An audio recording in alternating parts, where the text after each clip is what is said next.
Alright guys, here's 2.6, Relations and Functions, the worksheet we just did yesterday on Monday, October 10th. So we did most of it in class. Almost all of you finished this homework in class, which I'm super proud of you guys. But here is, just go over again one more time to make sure we understand. We talked about in class the difference between x's are the domain. So let's make a few little notes here. X values are my domain, and the y values is my range, are the range values, okay? So make that note to yourself so you don't forget. Like I told some of my classes, I like to think of this way. A lot of the students, they get confused, they forget, like, is domain the x or is domain the y? D comes before R in the alphabet. D for the domain comes before R for the range.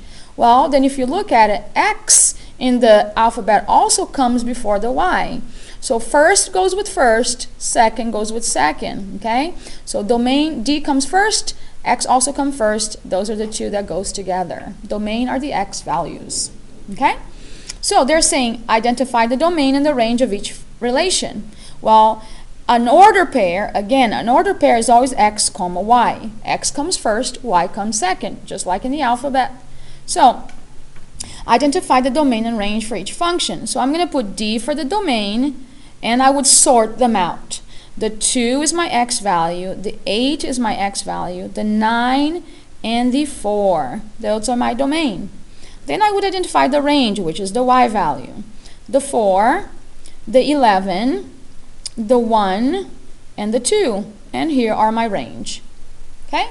You'll be doing the same thing here. Every order pair is a X, comma, Y. X, comma, Y. 1, comma, 2.6, X, comma, Y. 0, comma, 2.5, X, comma, Y.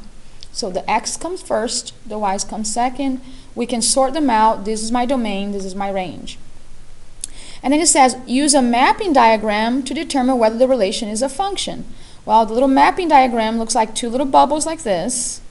And I'm going to put X values here and the Y values here. So I have 2, 8, 9, and 4, because I sort them out nicely over here. And I have the 4, 11, 1, and 2. So 2 goes with 4, 8 goes with 11, 9 goes with the 1, and 4 goes with the 2. So every X value has only one Y value that they are matched with. So yes, this is a function. Okay? So let's do one more time. The same exact concept, the same exact homework. Keep your homework nice and neat over here so you understand what you're doing.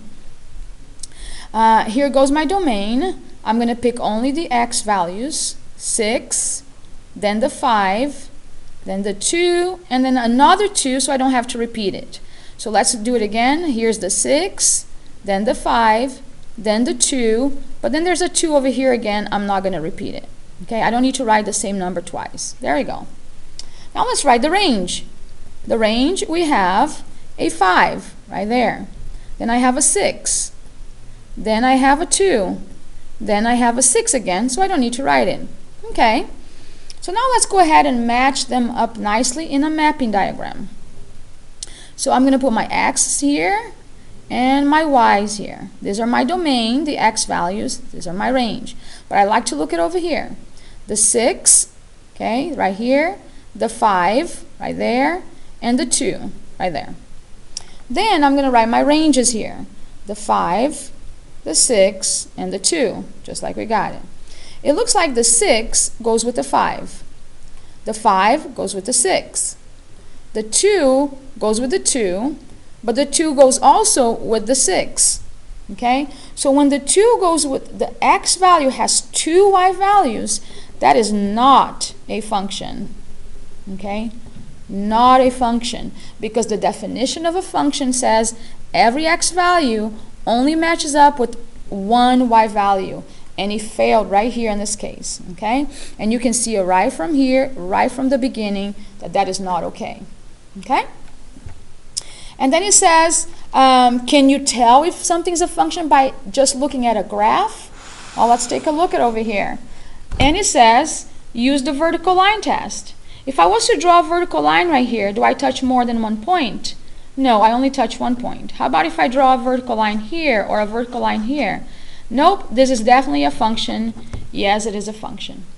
And here, if I was to draw a vertical line anywhere on my graph, am I touching more than one point in the function? No, I'm not. I'm only touching one point. It doesn't matter where I drop my vertical line. So this is also, yes, it is a function. Okay? And then that's pretty much what you're doing in this worksheet. Most of you finished all this in class. You understood it really well. But then there's this part over here where you have to plug in the domain, you input the domain, and you get out the range. So I'm going to only do one problem if time allows here. I have f of x equals negative 4x plus 3, and I'm supposed to plug in all of these values over here. So I'm going to do it on a bigger piece of paper because this is too small for me.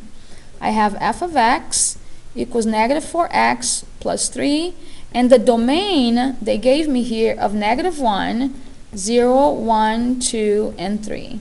They gave me these values. So pretty much what I'm going to do is f of, instead of an x, I'm going to pick my very first x here, which is negative 1. I'm going to plug it in, negative 4 times, instead of an x, we're going to have negative 1 plus 3. Okay? We must use Pemdas. Pemdas. I got to do multiplication or division before I add anything to my calculation. So my f of negative 1 equals negative 4 times a negative 1 is a positive 4. And then I'm okay to add the 3 at the end. So the answer is a 7. So when I plugged in a negative 1, here's my very first number that came out was a 7. Okay? And we're going to do this for a 0. F of 0. What happens when I replace the x value on my function with a 0? Negative 4 times a 0 plus a 3. Oh, let's see what we get here. Negative 4 times a 0, anything times 0 is 0. Plus a 3, well, 0 plus 3 is just 3. So when I plugged in a 0 for x, I got a 3 for y. Okay? And you're going to be doing the same exact thing for all of these domains. What happens when I plug in, instead of an x, a number 1? Negative 4 times the 1 plus the 3. So you carefully work this out one by one. So this is going to equal negative 4 times a 1 is negative 4. Now you are allowed to add the 3. So negative 4 plus the 3 is a negative 1. So the funny thing is I plugged in a positive 1, I got out a negative 1. You never know what you're going to get. You have to calculate it slowly. Okay? You can't assume things. So as you can see, that is how you're going to be doing this kind of problems right here. And you're going to, the function is given to you, the domain is given to you, the x values. These are all x values.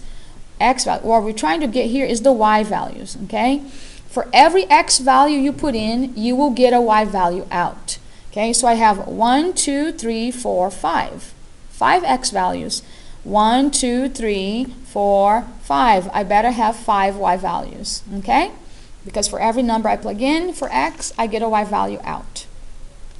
And that's pretty much what you would do here. It says use the given domain to find the range and create a table. I was not creating a table here on my problem, but you can create a table. X, comma, y. I plugged in a negative 1, I got a 7. I plugged in a 0, I got a 3. I plugged in a 1, I got a negative 1. Okay, it's just how you are rearranging, just a different, it's just a different way to organize the information. But the concept is always the same, we're just organizing it differently, okay? The x values are here, the y values are here, the x values are organized here, and the y values are organized here. So please continue this problem and finish the rest of the domain and range pairing up of pairs here, okay? And unfortunately I ran out of time, but I might create a second video and try to finish a couple more problems here for the number 10 and for the number 12. Okay, so you might have two little chopped up videos of how to solve this, but the concept is the same. You're going to be plugging in negative 4 in here for x, then you're going to plug in a negative 2, and then you're going to plug in a 0, a 1, and a 3. So your range should have the same number of answers. You have 1, 2, 3, 4, 5 x values. You better have 5 y values. 1, 2, 3, 4, 5. You better have 5 y values, okay? So plug it in carefully. Remember of Pemdas. Pemdas says I have to do exponents first, then multiply, then add and subtract. So in this case, I would take care of my exponent first, then subtract, okay? So I will let you do that on your own. I would love for you to try it first and then come and show it to me, and I would love to check to see if your answers match mine, okay? So good luck on this homework. Bye.